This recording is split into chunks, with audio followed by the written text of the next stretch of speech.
మహిమను విడిచి మహిలోకి దిగి వచ్చి మార్గముగా మారి మనిషిగా మార్చావు.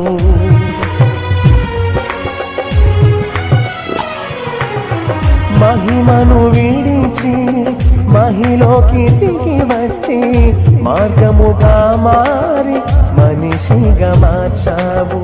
మహిమను నేను మహిమను పొందా మహిమగా మార్చింది నీ కృప.